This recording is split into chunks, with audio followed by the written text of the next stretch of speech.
Daniel chapter 1.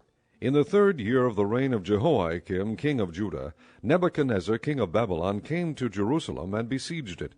And the Lord delivered Jehoiakim king of Judah into his hand, along with some of the articles from the temple of God.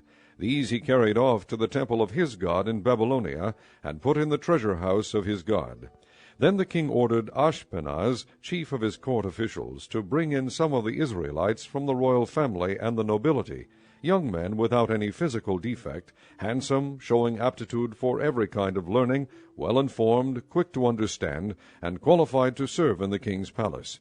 He was to teach them the language and literature of the Babylonians. The king assigned them a daily amount of food and wine from the king's table. They were to be trained for 3 years, and after that they were to enter the king's service. Among these were some from Judah: Daniel, Hananiah, Mishael, and Azariah. The chief official gave them new names: to Daniel the name Belteshazzar, to Hananiah Shadrach, to Mishael Meshach, and to Azariah Abednego. But Daniel resolved not to defile himself with the royal food and wine, and he asked the chief official for permission not to defile himself this way. Now God had caused the official to show favor and sympathy to Daniel, but the official told Daniel, "I am afraid of my lord the king, who has assigned your food and drink. Why should he see you looking worse than the other young men your age? The king would then have my head because of you." Daniel then said to the guard whom the chief official had appointed over Daniel, Hananiah, Mishael, and Azariah, "Please test your servants for 10 days. Give us nothing but vegetables to eat and water to drink.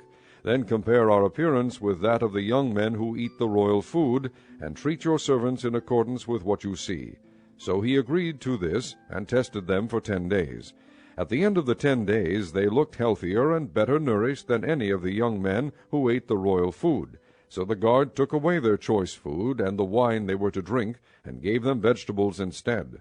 To these 4 young men God gave knowledge and understanding of all kinds of literature and learning, and Daniel could understand visions and dreams of all kinds. At the end of the time set by the king to bring them in, the chief official presented them to Nebuchadnezzar. The king talked with them, and he found none equal to Daniel, Hananiah, Mishael, and Azariah. So they entered the king's service. In every matter of wisdom and understanding about which the king questioned them, he found them 10 times better than all the magicians and enchanters in his whole kingdom. And Daniel remained there until the 1st year of King Cyrus. Chapter 2. In the 2nd year of his reign, Nebuchadnezzar had dreams. His mind was troubled, and he could not sleep. So the king summoned the magicians, enchanters, sorcerers, and astrologers to tell him what he had dreamed. When they came in and stood before the king, he said to them, "I've had a dream that troubles me, and I want to know what it means." Then the astrologers answered the king in Aramaic, "O king, live forever. Tell your servants the dream, and we will interpret it." The king replied to the astrologers, "This is what I have firmly decided. If you do not tell me what my dream was and interpret it, I will have you cut into pieces and your houses turned into piles of rubble. But if you tell me the dream and explain it, you will receive from me gifts and rewards and great honor. So tell me the dream and interpret it for me." Once more they replied, "Let the king tell his servants the dream, and we will interpret it." Then the king answered, "I am certain that you are trying to gain time, because you realize that this is what I have firmly decided. If you do not tell me the dream, there is just one penalty for you. You have conspired to tell me misleading and wicked things, hoping the situation will change. So then, tell me the dream, and I will know that you can interpret it for me." The astrologers answered the king, "There is not a man on earth who can do what the king asks. No king, however great and mighty, has ever asked such a thing of any magician or enchanter or astrologer. What the king asks is too difficult. No one can reveal it to the king except the gods, and they do not live among men." This made the king so angry and furious that he ordered the execution of all the wise men of Babylon. So the decree was issued to put the wise men to death, and men were sent to look for Daniel and his friends to put them to death. When Arioch, the commander of the king's guard, had gone out to put to death the wise men of Babylon, Daniel spoke to him with wisdom and tact. He asked the king's officer, "Why did the king issue such a harsh decree?" Arioch then explained the matter to Daniel. At this, Daniel went in to the king and asked for time, so that he might interpret the dream for him. Then Daniel returned to his house, and explained the matter to his friends Hananiah, Mishael, and Azariah. He urged them to plead for mercy from the God of heaven concerning this mystery, so that he and his friends might not be executed with the rest of the wise men of Babylon. During the night the mystery was revealed to Daniel in a vision. Then Daniel praised the God of heaven, and said, Praise be to the name of God forever and ever. Wisdom and power are his. He changes times and seasons. He sets up kings and deposes them. He gives wisdom to the wise and knowledge to the discerning. He reveals deep and hidden things. He knows what lies in darkness, and light dwells with him. I thank and praise you, O God of my fathers. You have given me wisdom and power. You have made known to me what we asked of you. You have made known to us the dream of the king. Then Daniel went to Arioch, whom the king had appointed to execute the wise men of Babylon, and said to him, Do not execute the wise men of Babylon. Take me to the king, and I will interpret his dream for him. Arioch took Daniel to the king at once, and said, I have found a man among the exiles from Judah who can tell the king what his dream means. The king asked Daniel, also called Belteshazzar, Are you able to tell me what I saw in my dream and interpret it? Daniel replied, No wise man, enchanter, magician, or diviner can explain to the king the mystery he has asked about. But there is a God in heaven who reveals mysteries. He has shown King Nebuchadnezzar what will happen in days to come. Your dream and the visions that passed through your mind as you lay on your bed are these. As you were lying there, O king, your mind turned to things to come, and the revealer of mysteries showed you what is going to happen. As for me, this mystery has been revealed to me, not because I have greater wisdom than other living men, but so that you, O king, may know the interpretation, and that you may understand what went through your mind. You looked, O king, and there before you stood a large statue, an enormous, dazzling statue, awesome in appearance. The head of the statue was made of pure gold, its chest and arms of silver, its belly and thighs of bronze, its legs of iron, its feet partly of iron and partly of baked clay. While you were watching, a rock was cut out, but not by human hands. It struck the statue on its feet of iron and clay, and smashed them.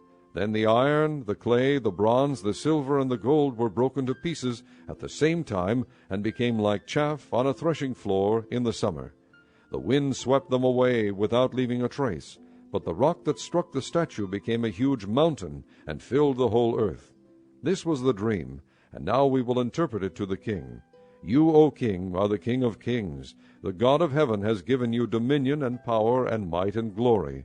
In your hands he has placed mankind, and the beasts of the field and the birds of the air. Wherever they live, he has made you ruler over them all. You are that head of gold. After you, another kingdom will rise, inferior to yours. Next, a third kingdom, one of bronze, will rule over the whole earth. Finally, there will be a fourth kingdom, strong as iron, for iron breaks and smashes everything. And as iron breaks things to pieces, so it will crush and break all the others. Just as you saw that the feet and toes were partly of baked clay and partly of iron, so this will be a divided kingdom. Yet it will have some of the strength of iron in it, even as you saw iron mixed with clay. As the toes were partly iron and partly clay, so this kingdom will be partly strong and partly brittle. And just as you saw the iron mixed with baked clay, so the people will be a mixture, and will not remain united any more than iron mixes with clay. In the time of those kings the God of heaven will set up a kingdom that will never be destroyed, nor will it be left to another people. It will crush all those kingdoms and bring them to an end, but it will itself endure forever. This is the meaning of the vision of the rock cut out of a mountain, but not by human hands, a rock that broke the iron, the bronze, the clay, the silver, and the gold to pieces. The great God has shown the king what will take place in the future. The dream is true, and the interpretation is trustworthy. Then King Nebuchadnezzar fell prostrate before Daniel and paid him honor, and ordered that an offering and incense be presented to him. The king said to Daniel, Surely your God is the God of gods and the Lord of kings and a revealer of mysteries, for you were able to reveal this mystery. Then the king placed Daniel in a high position and lavished many gifts on him. He made him ruler over the entire province of Babylon, and placed him in charge of all its wise men. Moreover, at Daniel's request, the king appointed Shadrach, Meshach, and Abednego administrators over the province of Babylon, while Daniel himself remained at the royal court. Chapter 3. King Nebuchadnezzar made an image of gold 90 feet high and 9 feet wide, and set it up on the plain of Dura in the province of Babylon. He then summoned the satraps, prefects, governors, advisers, treasurers, judges, magistrates, and all the other provincial officials to come to the dedication of the image he had set up. So the satraps, prefects, governors, advisers, treasurers, judges, magistrates, and all the other provincial officials assembled for the dedication of the image that King Nebuchadnezzar had set up, and they stood before it. Then the herald loudly proclaimed, "This is what you are commanded to do, O peoples, nations, and men of every language. As soon as you hear the sound of the horn, flute, zither, lyre, harp, pipes, and all kinds of music, you must fall down and worship the image of gold that King Nebuchadnezzar has set up. Whoever does not fall down and worship will immediately be thrown into a blazing furnace." Therefore, as soon as they heard the sound of the horn, flute, zither, lyre, harp, and all kinds of music, all the peoples, nations, and men of every language fell down and worshipped the image of gold that King Nebuchadnezzar had set up. At this time some astrologers came forward and denounced the Jews. They said to King Nebuchadnezzar, "O king, live forever. You have issued a decree, O king, that everyone who hears the sound of the horn, flute, zither, lyre, harp, pipes, and all kinds of music must fall down and worship the image of gold, and that whoever does not fall down and worship will be thrown into a blazing furnace. But there are some Jews whom you have set over the affairs of the province of Babylon, Shadrach, Meshach, and Abednego, who pay no attention to you, O king. They neither serve your gods nor worship the image of gold you have set up." Furious with rage, Nebuchadnezzar summoned Shadrach, Meshach, and Abednego. So these men were brought before the king, and Nebuchadnezzar said to them, "Is it true, Shadrach, Meshach, and Abednego, that you do not serve my gods or worship the image of gold I have set up? Now when you hear the sound of the horn, flute, zither, lyre, harp, pipes, and all kinds of music, if you are ready to fall down and worship the image I made, very good. But if you do not worship it, you will be thrown immediately into a blazing furnace. Then what God will be able to rescue you from my hand?" Shadrach, Meshach, and Abednego replied to the king, "O Nebuchadnezzar, we do not need to defend ourselves before you in this matter. If we are thrown into the blazing furnace, the God we serve is able to save us from it, and he will rescue us from your hand, O king. But even if he does not, we want you to know, O king, that we will not serve your gods or worship the image of gold you have set up." Then Nebuchadnezzar was furious with Shadrach, Meshach, and Abednego, and his attitude toward them changed. He ordered the furnace heated 7 times hotter than usual, and commanded some of the strongest soldiers in his army to tie up Shadrach, Meshach, and Abednego, and throw them into the blazing furnace. So these men, wearing their robes, trousers, turbans, and other clothes, were bound and thrown into the blazing furnace. The king's command was so urgent and the furnace so hot that the flames of the fire killed the soldiers who took up Shadrach, Meshach, and Abednego, and these 3 men, firmly tied, fell into the blazing furnace. Then King Nebuchadnezzar leaped to his feet in amazement and asked his advisers, "Weren't there 3 men that we tied up and threw into the fire?" They replied, "Certainly, O king." He said, "Look, I see 4 men walking around in the fire, unbound and unharmed, and the 4th looks like a son of the gods."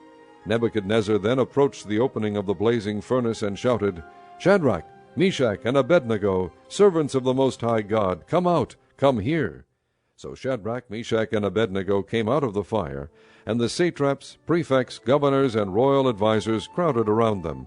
They saw that the fire had not harmed their bodies, nor was a hair of their heads singed. Their robes were not scorched, and there was no smell of fire on them. Then Nebuchadnezzar said, "Praise be to the God of Shadrach, Meshach, and Abednego, who has sent his angel and rescued his servants. They trusted in him and defied the king's command, and were willing to give up their lives rather than serve or worship any god except their own God. Therefore I decree that the people of any nation or language who say anything against the God of Shadrach, Meshach, and Abednego be cut into pieces, and their houses be turned into piles of rubble, for no other God can save in this way." Then the king promoted Shadrach, Meshach, and Abednego in the province of Babylon. Chapter 4. King Nebuchadnezzar, to the peoples, nations, and men of every language who live in all the world, may you prosper greatly. It is my pleasure to tell you about the miraculous signs and wonders that the Most High God has performed for me. How great are his signs! How mighty his wonders! His kingdom is an eternal kingdom. His dominion endures from generation to generation. I, Nebuchadnezzar, was at home in my palace, contented and prosperous. I had a dream that made me afraid. As I was lying in my bed, the images and visions that passed through my mind terrified me. So I commanded that all the wise men of Babylon be brought before me to interpret the dream for me. When the magicians, enchanters, astrologers, and diviners came, I told them the dream, but they could not interpret it for me. Finally Daniel came into my presence, and I told him the dream. He is called Belteshazzar, after the name of my God, and the spirit of the holy gods is in him. I said, Belteshazzar, chief of the magicians, I know that the spirit of the holy gods is in you, and no mystery is too difficult for you. Here is my dream. Interpret it for me. These are the visions I saw while lying in my bed. I looked, and there before me stood a tree in the middle of the land. Its height was enormous. The tree grew large and strong, and its top touched the sky. It was visible to the ends of the earth. Its leaves were beautiful, its fruit abundant, and on it was food for all. Under it the beasts of the field found shelter, and the birds of the air lived in its branches. From it every creature was fed. In the visions I saw while lying in my bed, I looked, and there before me was a messenger, a holy one, coming down from heaven. He called in a loud voice, Cut down the tree and trim off its branches. Strip off its leaves and scatter its fruit. Let the animals flee from under it, and the birds from its branches. But let the stump and its roots, bound with iron and bronze, remain in the ground, in the grass of the field. Let him be drenched with the dew of heaven, and let him live with the animals among the plants of the earth. Let his mind be changed from that of a man, and let him be given the mind of an animal, till 7 times pass by for him. The decision is announced by messengers, the holy ones declare the verdict, so that the living may know that the Most High is sovereign over the kingdoms of men, and gives them to anyone he wishes, and sets over them the lowliest of men. This is the dream that I, King Nebuchadnezzar, had. Now, Belteshazzar, tell me what it means, for none of the wise men in my kingdom can interpret it for me, but you can, because the spirit of the holy gods is in you. Then Daniel, also called Belteshazzar, was greatly perplexed for a time, and his thoughts terrified him. So the king said, Belteshazzar, do not let the dream or its meaning alarm you. Belteshazzar answered, My lord, if only the dream applied to your enemies and its meaning to your adversaries, the tree you saw, which grew large and strong, with its top touching the sky, visible to the whole earth, with beautiful leaves and abundant fruit, providing food for all, giving shelter to the beasts of the field, and having nesting places in its branches for the birds of the air, you, O king, are that tree. You have become great and strong. Your greatness has grown until it reaches the sky, and your dominion extends to distant parts of the earth. You, O king, saw a messenger, a holy one, coming down from heaven, and saying, Cut down the tree and destroy it, but leave the stump, bound with iron and bronze, in the grass of the field, while its roots remain in the ground.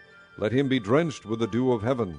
Let him live like the wild animals until 7 times pass by for him. This is the interpretation, O king, and this is the decree the Most High has issued against my lord the king. You will be driven away from people, and will live with the wild animals. You will eat grass like cattle, and be drenched with the dew of heaven. 7 times will pass by for you until you acknowledge that the Most High is sovereign over the kingdoms of men, and gives them to anyone he wishes. The command to leave the stump of the tree with its roots means that your kingdom will be restored to you when you acknowledge that heaven rules. Therefore, O king, be pleased to accept my advice. Renounce your sins by doing what is right, and your wickedness by being kind to the oppressed. It may be that then your prosperity will continue. All this happened to King Nebuchadnezzar. 12 months later, as the king was walking on the roof of the royal palace of Babylon, he said, Is not this the great Babylon I have built as the royal residence, by my mighty power and for the glory of my majesty? The words were still on his lips when a voice came from heaven. This is what is decreed for you, King Nebuchadnezzar. Your royal authority has been taken from you. You will be driven away from people, and will live with the wild animals. You will eat grass like cattle. 7 times will pass by for you until you acknowledge that the Most High is sovereign over the kingdoms of men and gives them to anyone he wishes." Immediately what had been said about Nebuchadnezzar was fulfilled. He was driven away from people and ate grass like cattle. His body was drenched with the dew of heaven until his hair grew like the feathers of an eagle and his nails like the claws of a bird. At the end of that time I, Nebuchadnezzar, raised my eyes toward heaven, and my sanity was restored. Then I praised the Most High. I honored and glorified him who lives forever. His dominion is an eternal dominion. His kingdom endures from generation to generation. All the peoples of the earth are regarded as nothing. He does as he pleases with the powers of heaven and the peoples of the earth. No one can hold back his hand or say to him, "What have you done?" At the same time that my sanity was restored, my honor and splendor were returned to me for the glory of my kingdom. My advisers and nobles sought me out, and I was restored to my throne and became even greater than before. Now I, Nebuchadnezzar, praise and exalt and glorify the King of heaven, because everything he does is right, and all his ways are just, and those who walk in pride he is able to humble. Chapter 5. King Belshazzar gave a great banquet for 1,000 of his nobles, and drank wine with them. While Belshazzar was drinking his wine, he gave orders to bring in the gold and silver goblets that Nebuchadnezzar his father had taken from the temple in Jerusalem, so that the king and his nobles, his wives, and his concubines might drink from them. So they brought in the gold goblets that had been taken from the temple of God in Jerusalem, and the king and his nobles, his wives, and his concubines drank from them. As they drank the wine, they praised the gods of gold and silver, of bronze, iron, wood, and stone. Suddenly the fingers of a human hand appeared, and wrote on the plaster of the wall near the lampstand in the royal palace. The king watched the hand as it wrote. His face turned pale, and he was so frightened that his knees knocked together and his legs gave way. The king called out for the enchanters, astrologers, and diviners to be brought, and said to these wise men of Babylon, "Whoever reads this writing and tells me what it means will be clothed in purple, and have a gold chain placed around his neck, and he will be made the 3rd highest ruler in the kingdom." Then all the king's wise men came in, but they could not read the writing or tell the king what it meant. So King Belshazzar became even more terrified, and his face grew more pale. His nobles were baffled. The queen, hearing the voices of the king and his nobles, came into the banquet hall. "O king, live forever," she said. "Don't be alarmed. Don't look so pale. There is a man in your kingdom who has the spirit of the holy gods in him. In the time of your father he was found to have insight and intelligence and wisdom like that of the gods. King Nebuchadnezzar, your father the king, I say, appointed him chief of the magicians, enchanters, astrologers, and diviners. This man, Daniel, whom the king called Belteshazzar, was found to have a keen mind and knowledge and understanding, and also the ability to interpret dreams, explain riddles, and solve difficult problems. Call for Daniel, and he will tell you what the writing means." So Daniel was brought before the king, and the king said to him, "Are you Daniel, one of the exiles my father the king brought from Judah? I have heard that the spirit of the gods is in you, and that you have insight, intelligence, and outstanding wisdom. The wise men and enchanters were brought before me to read this writing and tell me what it means, but they could not explain it. Now I have heard that you are able to give interpretations and to solve difficult problems. If you can read this writing and tell me what it means, you will be clothed in purple and have a gold chain placed around your neck, and you will be made the 3rd highest ruler in the kingdom." Then Daniel answered the king, "You may keep your gifts for yourself and give your rewards to someone else. Nevertheless, I will read the writing for the king and tell him what it means. O king, the Most High God gave your father Nebuchadnezzar sovereignty and greatness and glory and splendor. Because of the high position he gave him, all the peoples and nations and men of every language dreaded and feared him. Those the king wanted to put to death, he put to death. Those he wanted to spare, he spared. Those he wanted to promote, he promoted. And those he wanted to humble, he humbled. But when his heart became arrogant and hardened with pride, he was deposed from his royal throne and stripped of his glory. He was driven away from people and given the mind of an animal. He lived with the wild donkeys and ate grass like cattle, and his body was drenched with the dew of heaven, until he acknowledged that the Most High God is sovereign over the kingdoms of men, and sets over them anyone he wishes. But you, his son, O Belshazzar, have not humbled yourself, though you knew all this. Instead you have set yourself up against the Lord of heaven. You had the goblets from his temple brought to you, and you and your nobles, your wives, and your concubines drank wine from them. You praised the gods of silver and gold, of bronze, iron, wood, and stone, which cannot see or hear or understand. But you did not honor the God who holds in his hand your life and all your ways. Therefore he sent the hand that wrote the inscription. This is the inscription that was written, Mene, Mene, Tekel, Parsin. This is what these words mean. Mene, God has numbered the days of your reign and brought it to an end. Tekel, you have been weighed on the scales and found wanting. Peres, your kingdom is divided and given to the Medes and Persians. Then at Belshazzar's command Daniel was clothed in purple, a gold chain was placed around his neck, and he was proclaimed the third highest ruler in the kingdom. That very night Belshazzar, king of the Babylonians, was slain, and Darius the Mede took over the kingdom at the age of 62. Chapter 6. It pleased Darius to appoint 120 satraps to rule throughout the kingdom, with 3 administrators over them, one of whom was Daniel. The satraps were made accountable to them, so that the king might not suffer loss. Now Daniel so distinguished himself among the administrators and the satraps by his exceptional qualities that the king planned to set him over the whole kingdom. At this the administrators and the satraps tried to find grounds for charges against Daniel in his conduct of government affairs, but they were unable to do so. They could find no corruption in him, because he was trustworthy and neither corrupt nor negligent. Finally these men said, "We will never find any basis for charges against this man Daniel, unless it has something to do with the law of his God." So the administrators and the satraps went as a group to the king and said, "O King Darius, live forever. The royal administrators, prefects, satraps, advisers, and governors have all agreed that the king should issue an edict and enforce the decree that anyone who prays to any god or man during the next 30 days, except to you, O king, shall be thrown into the lion's den. Now, O king, issue the decree and put it in writing so that it cannot be altered, in accordance with the laws of the Medes and Persians, which cannot be repealed." So King Darius put the decree in writing. Now when Daniel learned that the decree had been published, he went home to his upstairs room where the windows opened toward Jerusalem. 3 times a day he got down on his knees and prayed, giving thanks to his God, just as he had done before.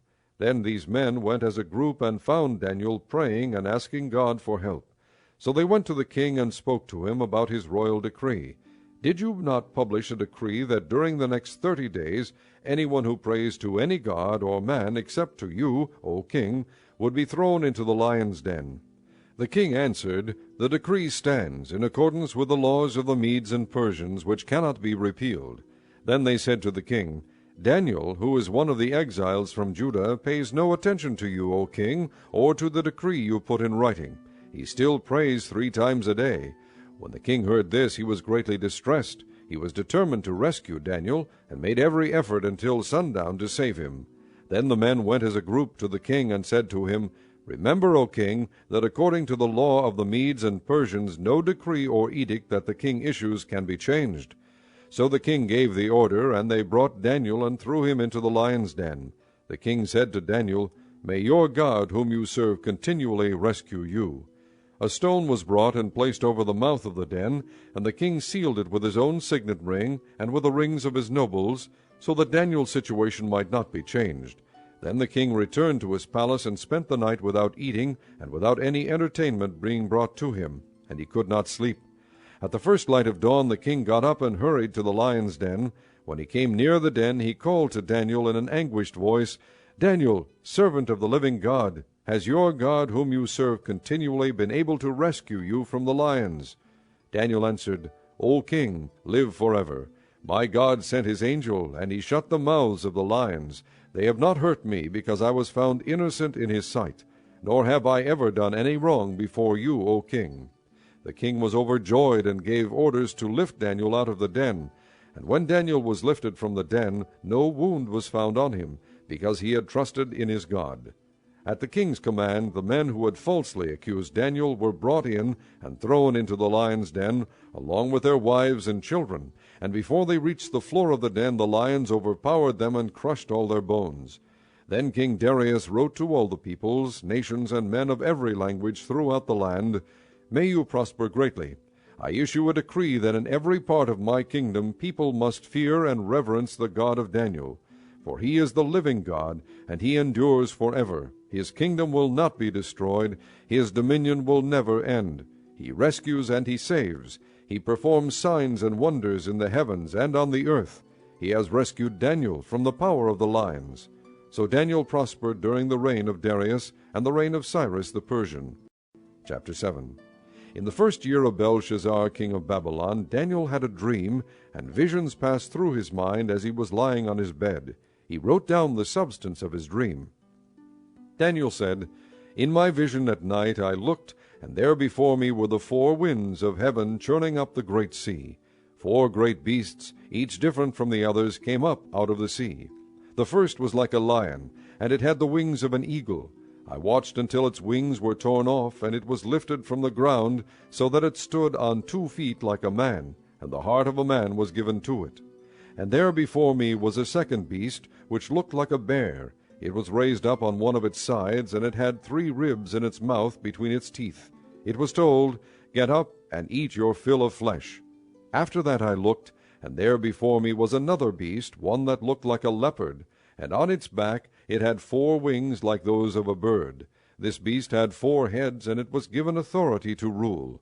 After that in my vision at night I looked, and there before me was a 4th beast, terrifying and frightening and very powerful. It had large iron teeth. It crushed and devoured its victims and trampled underfoot whatever was left. It was different from all the former beasts, and it had 10 horns. While I was thinking about the horns, there before me was another horn, a little one, which came up among them, and 3 of the first horns were uprooted before it. This horn had eyes like the eyes of a man, and a mouth that spoke boastfully. As I looked, thrones were set in place, and the Ancient of Days took his seat. His clothing was as white as snow, the hair of his head was white like wool. His throne was flaming with fire, and its wheels were all ablaze. A river of fire was flowing, coming out from before him. Thousands upon thousands attended him. 10,000 times 10,000 stood before him. The court was seated, and the books were opened. Then I continued to watch because of the boastful words the horn was speaking. I kept looking until the beast was slain, and its body destroyed and thrown into the blazing fire. The other beasts had been stripped of their authority, but were allowed to live for a period of time. In my vision at night I looked, and there before me was one like a son of man, coming with the clouds of heaven. He approached the Ancient of Days, and was led into his presence. He was given authority, glory, and sovereign power. All peoples, nations, and men of every language worshipped him. His dominion is an everlasting dominion that will not pass away, and his kingdom is one that will never be destroyed. I, Daniel, was troubled in spirit, and the visions that passed through my mind disturbed me. I approached one of those standing there and asked him the true meaning of all this. So he told me and gave me the interpretation of these things. The 4 great beasts are 4 kingdoms that will rise from the earth. But the saints of the Most High will receive the kingdom and will possess it forever. Yes, forever and ever. Then I wanted to know the true meaning of the 4th beast, which was different from all the others and most terrifying, with its iron teeth and bronze claws, the beast that crushed and devoured its victims and trampled underfoot whatever was left. I also wanted to know about the 10 horns on its head, and about the other horn that came up, before which 3 of them fell, the horn that looked more imposing than the others, and that had eyes and a mouth that spoke boastfully. As I watched, this horn was waging war against the saints and defeating them, until the Ancient of Days came and pronounced judgment in favor of the saints of the Most High, and the time came when they possessed the kingdom. He gave me this explanation. The 4th beast is a 4th kingdom that will appear on earth. It will be different from all the other kingdoms, and will devour the whole earth, trampling it down and crushing it. The 10 horns are 10 kings who will come from this kingdom. After them another king will arise, different from the earlier ones. He will subdue 3 kings. He will speak against the Most High, and oppress his saints, and try to change the set times and the laws. The saints will be handed over to him for a time, times and a half a time. But the court will sit, and his power will be taken away and completely destroyed forever. Then the sovereignty, power, and greatness of the kingdoms under the whole heaven will be handed over to the saints, the people of the Most High. His kingdom will be an everlasting kingdom, and all rulers will worship and obey him. This is the end of the matter. I, Daniel, was deeply troubled by my thoughts, and my face turned pale, but I kept the matter to myself. Chapter 8. In the 3rd year of King Belshazzar's reign, I, Daniel, had a vision after the one that had already appeared to me. In my vision I saw myself in the citadel of Susa in the province of Elam. In the vision I was beside the Ulai canal. I looked up, and there before me was a ram with 2 horns, standing beside the canal, and the horns were long. One of the horns was longer than the other, but grew up later. I watched the ram as he charged toward the west and the north and the south. No animal could stand against him, and none could rescue from his power. He did as he pleased and became great. As I was thinking about this, suddenly a goat with a prominent horn between his eyes came from the west, crossing the whole earth without touching the ground. He came toward the 2-horned ram I had seen standing beside the canal, and charged at him in great rage. I saw him attack the ram furiously, striking the ram and shattering his 2 horns. The ram was powerless to stand against him. The goat knocked him to the ground and trampled on him, and none could rescue the ram from his power. The goat became very great, but at the height of his power his large horn was broken off, and in its place 4 prominent horns grew up toward the 4 winds of heaven. Out of one of them came another horn, which started small, but grew in power to the south, and to the east, and toward the beautiful land. It grew until it reached the host of the heavens, and it threw some of the starry host down to the earth and trampled on them. It set itself up to be as great as the prince of the host. It took away the daily sacrifice from him, and the place of his sanctuary was brought low. Because of rebellion, the host of the saints and the daily sacrifice were given over to it. It prospered in everything it did, and truth was thrown to the ground. Then I heard a holy one speaking, and another holy one said to him, How long will it take for the vision to be fulfilled? The vision concerning the daily sacrifice, the rebellion that causes desolation, and the surrender of the sanctuary, and of the host that will be trampled under foot. He said to me, It will take 2,300 evenings and mornings. Then the sanctuary will be reconsecrated. While I, Daniel, was watching the vision and trying to understand it, there before me stood one who looked like a man, and I heard a man's voice from the Ulai calling, Gabriel, tell this man the meaning of the vision. As he came near the place where I was standing, I was terrified and fell prostrate. Son of man, he said to me, understand that the vision concerns the time of the end. While he was speaking to me, I was in a deep sleep, with my face to the ground. Then he touched me and raised me to my feet. He said, I am going to tell you what will happen later in the time of wrath, because the vision concerns the appointed time of the end. The 2-horned ram that you saw represents the kings of Media and Persia. The shaggy goat is the king of Greece, and the large horn between his eyes is the first king. The 4 horns that replace the one that was broken off represent 4 kingdoms that will emerge from his nation, but will not have the same power. In the latter part of their reign, when rebels have become completely wicked, a stern-faced king, a master of intrigue, will arise. He will become very strong, but not by his own power. He will cause astounding devastation, and will succeed in whatever he does. He will destroy the mighty men and the holy people. He will cause deceit to prosper, and he will consider himself superior. When they feel secure, he will destroy many, and take his stand against the Prince of Princes. Yet he will be destroyed, but not by human power. The vision of the evenings and mornings that has been given you is true, but seal up the vision, for it concerns the distant future. I, Daniel, was exhausted and lay ill for several days. Then I got up and went about the king's business. I was appalled by the vision. It was beyond understanding. Chapter 9. In the 1st year of Darius, son of Xerxes, a Mede by descent, who was made ruler over the Babylonian kingdom, in the 1st year of his reign, I, Daniel, understood from the Scriptures, according to the word of the Lord given to Jeremiah the prophet, that the desolation of Jerusalem would last 70 years. So I turned to the Lord God and pleaded with him in prayer and petition, in fasting and in sackcloth and ashes. I prayed to the Lord my God and confessed, O Lord, the great and awesome God, who keeps his covenant of love with all who love him and obey his commands, we have sinned and done wrong. We have been wicked and have rebelled. We have turned away from your commands and laws. We have not listened to your servants the prophets, who spoke in your name to our kings, our princes, and our fathers, and to all the people of the land. Lord, you are righteous, but this day we are covered with shame, the men of Judah and people of Jerusalem and all Israel, both near and far, in all the countries where you have scattered us because of our unfaithfulness to you. O Lord, we and our kings, our princes, and our fathers are covered with shame, because we have sinned against you. The Lord our God is merciful and forgiving, even though we have rebelled against him. We have not obeyed the Lord our God, or kept the laws he gave us through his servants the prophets. All Israel has transgressed your law, and turned away, refusing to obey you. Therefore the curses and sworn judgments written in the law of Moses, the servant of God, have been poured out on us, because we have sinned against you.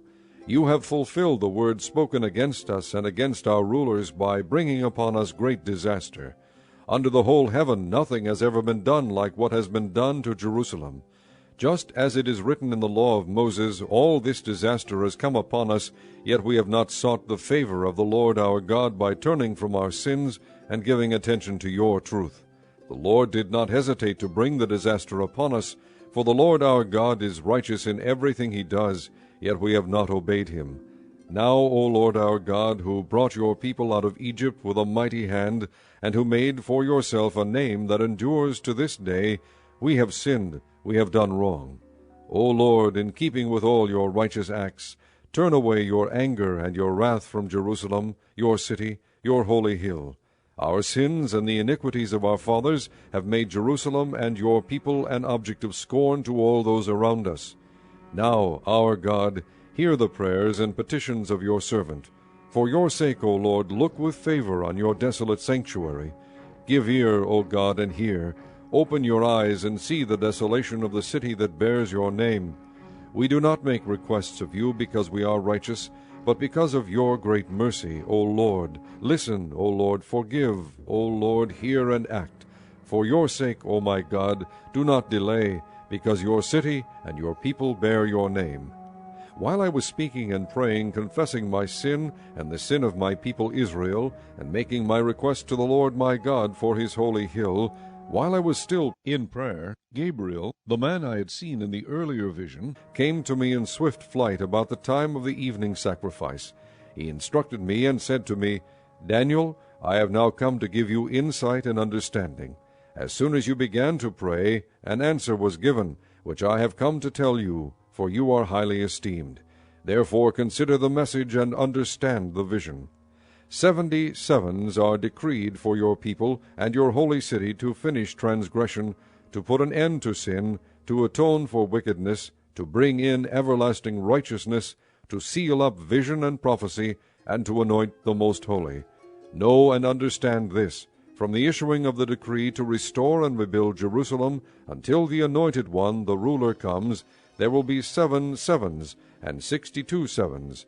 It will be rebuilt with streets and a trench, but in times of trouble. After the 62 sevens, the Anointed One will be cut off, and will have nothing. The people of the ruler who will come will destroy the city and the sanctuary. The end will come like a flood. War will continue until the end, and desolations have been decreed. He will confirm a covenant with many for 1 7. In the middle of the 7, he will put an end to sacrifice and offering. And on a wing of the temple he will set up an abomination that causes desolation, until the end that is decreed is poured out on him. Chapter 10. In the 3rd year of Cyrus king of Persia, a revelation was given to Daniel, who was called Belteshazzar. Its message was true, and it concerned a great war. The understanding of the message came to him in a vision. At that time I, Daniel, mourned for 3 weeks. I ate no choice food, no meat or wine touched my lips, and I used no lotions at all until the 3 weeks were over. On the 24th day of the 1st month, as I was standing on the bank of the great river, the Tigris, I looked up, and there before me was a man dressed in linen, with a belt of the finest gold around his waist. His body was like chrysolite, his face like lightning, his eyes like flaming torches, his arms and legs like the gleam of burnished bronze, and his voice like the sound of a multitude. I, Daniel, was the only one who saw the vision. the men with me did not see it, but such terror overwhelmed them that they fled and hid themselves. So I was left alone, gazing at this great vision. I had no strength left. My face turned deathly pale, and I was helpless. Then I heard him speaking, and as I listened to him, I fell into a deep sleep, my face to the ground. A hand touched me and set me trembling on my hands and knees. He said, Daniel, you who are highly esteemed, consider carefully the words I am about to speak to you, and stand up, for I have now been sent to you. And when he said this to me, I stood up trembling. Then he continued, Do not be afraid, Daniel, since the first day that you set your mind to gain understanding, and to humble yourself before your God, your words were heard, and I have come in response to them. But the prince of the Persian kingdom resisted me 21 days. Then Michael, one of the chief princes, came to help me, because I was detained there with the king of Persia. Now I have come to explain to you what will happen to your people in the future, for the vision concerns a time yet to come. While he was saying this to me, I bowed with my face toward the ground and was speechless. Then one who looked like a man touched my lips, And I opened my mouth and began to speak. I said to the one standing before me, I am overcome with anguish because of the vision, my lord, and I am helpless. How can I, your servant, talk with you, my lord? My strength is gone, and I can hardly breathe. Again the one who looked like a man touched me and gave me strength. Do not be afraid, O man highly esteemed, he said. Peace, be strong now, be strong. When he spoke to me, I was strengthened, and said, Speak, my lord, since you have given me strength. So he said, Do you know why I have come to you? Soon I will return to fight against the prince of Persia, and when I go, the prince of Greece will come. But first I will tell you what is written in the book of truth. No one supports me against them except Michael your prince. Chapter 11. And in the first year of Darius the Mede, I took my stand to support and protect him. Now then, I tell you the truth. 3 more kings will appear in Persia, and then a 4th, who will be far richer than all the others. When he has gained power by his wealth, he will stir up everyone against the kingdom of Greece. Then a mighty king will appear, who will rule with great power and do as he pleases. After he has appeared, his empire will be broken up and parceled out toward the 4 winds of heaven. It will not go to his descendants, nor will it have the power he exercised, because his empire will be uprooted and given to others. The king of the south will become strong, but one of his commanders will become even stronger than he, and will rule his own kingdom with great power. After some years they will become allies. The daughter of the king of the south will go to the king of the north to make an alliance, but she will not retain her power, and he and his power will not last. In those days she will be handed over, together with her royal escort and her father, and the one who supported her. One from her family line will arise to take her place. He will attack the forces of the king of the north and enter his fortress. He will fight against them and be victorious. He will also seize their gods, their metal images, and their valuable articles of silver and gold, and carry them off to Egypt. For some years he will leave the king of the north alone. Then the king of the north will invade the realm of the king of the south, but will retreat to his own country. His sons will prepare for war and assemble a great army, which will sweep on like an irresistible flood and carry the battle as far as his fortress.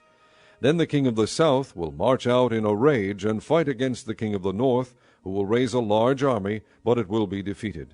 When the army is carried off, the king of the south will be filled with pride, and will slaughter many thousands, yet he will not remain triumphant. For the king of the north will muster another army, larger than the first, and after several years he will advance with a huge army fully equipped. In those times many will rise against the king of the south.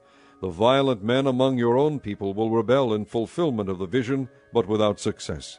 Then the king of the north will come and build up siege ramps, and will capture a fortified city. The forces of the south will be powerless to resist. Even their best troops will not have the strength to stand. The invader will do as he pleases. No one will be able to stand against him. He will establish himself in the beautiful land, and will have the power to destroy it. He will determine to come with the might of his entire kingdom, and will make an alliance with the king of the south. And he will give him a daughter in marriage in order to overthrow the kingdom. But his plans will not succeed or help him. Then he will turn his attention to the coastlands, and will take many of them. But a commander will put an end to his insolence, and will turn his insolence back upon him. After this he will turn back toward the fortresses of his own country, but will stumble and fall, to be seen no more. His successor will send out a tax collector to maintain the royal splendor. In a few years, however, he will be destroyed, yet not in anger or in battle. He will be succeeded by a contemptible person who has not been given the honor of royalty. He will invade the kingdom when its people feel secure, and he will seize it through intrigue. Then an overwhelming army will be swept away before him. Both it and a prince of the covenant will be destroyed. After coming to an agreement with him, he will act deceitfully, and with only a few people he will rise to power. When the richest provinces feel secure, he will invade them and will achieve what neither his fathers nor his forefathers did. He will distribute plunder, loot, and wealth among his followers. He will plot the overthrow of fortresses, but only for a time. With a large army he will stir up his strength and courage against the king of the south. The king of the south will wage war with a large and very powerful army, but he will not be able to stand because of the plots devised against him. Those who eat from the king's provisions will try to destroy him. His army will be swept away, and many will fall in battle. The two kings, with their hearts bent on evil, will sit at the same table and lie to each other, but to no avail, because an end will still come at the appointed time. The king of the north will return to his own country with great wealth, but his heart will be set against the holy covenant. He will take action against it, and then return to his own country.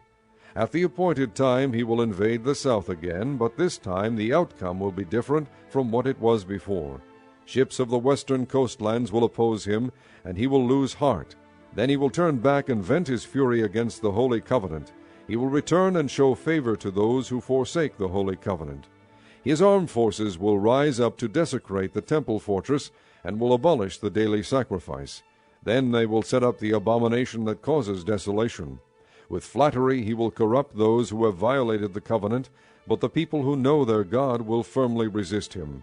Those who are wise will instruct many, though for a time they will fall by the sword, or be burned or captured or plundered. When they fall, they will receive a little help, and many who are not sincere will join them. Some of the wise will stumble, so that they may be refined, purified, and made spotless until the time of the end, for it will still come at the appointed time. The king will do as he pleases. He will exalt and magnify himself above every god, and will say unheard-of things against the God of gods. He will be successful until the time of wrath is completed, for what has been determined must take place. He will show no regard for the gods of his fathers, or for the one desired by women, nor will he regard any god, but will exalt himself above them all. Instead of them he will honor a god of fortresses, a god unknown to his fathers he will honor with gold and silver, with precious stones and costly gifts. He will attack the mightiest fortresses with the help of a foreign god, and will greatly honor those who acknowledge him. He will make them rulers over many people, and will distribute the land at a price. At the time of the end the king of the south will engage him in battle, and the king of the north will storm out against him with chariots and cavalry and a great fleet of ships. He will invade many countries and sweep through them like a flood. He will also invade the beautiful land. Many countries will fall, but Edom, Moab, and the leaders of Ammon will be delivered from his hand. He will extend his power over many countries. Egypt will not escape. He will gain control of the treasures of gold and silver and all the riches of Egypt, with the Libyans and Nubians in submission. But reports from the east and the north will alarm him, and he will set out in a great rage to destroy and annihilate many. He will pitch his royal tents between the seas at the beautiful holy mountain. Yet he will come to his end, and no one will help him. Chapter 12. At that time Michael, the great prince who protects your people, will arise. There will be a time of distress such as has not happened from the beginning of nations until then. But at that time your people, everyone whose name is found written in the book, will be delivered. Multitudes who sleep in the dust of the earth will awake, some to everlasting life, others to shame and everlasting contempt. Those who are wise will shine like the brightness of the heavens, and those who lead many to righteousness like the stars forever and ever. But you, Daniel, close up and seal the words of the scroll until the time of the end. Many will go here and there to increase knowledge. Then I, Daniel, looked, and there before me stood two others, one on this bank of the river, and one on the opposite bank. One of them said to the man clothed in linen, who was above the waters of the river, How long will it be before these astonishing things are fulfilled? The man clothed in linen, who was above the waters of the river, lifted his right hand and his left hand toward heaven, and I heard him swear by him who lives forever, saying, It will be for a time, times and a half a time. When the power of the holy people has been finally broken, all these things will be completed. I heard, but I did not understand. So I asked, My Lord, what will the outcome of all this be? He replied, Go your way, Daniel, because the words are closed up and sealed until the time of the end. Many will be purified, made spotless, and refined, but the wicked will continue to be wicked. None of the wicked will understand, but those who are wise will understand. From the time that the daily sacrifice is abolished, and the abomination that causes desolation is set up, there will be 1290 days. Blessed is the one who waits for and reaches the end of the 1335 days. As for you, go your way till the end. You will rest, and then at the end of the days you will rise to receive your allotted inheritance.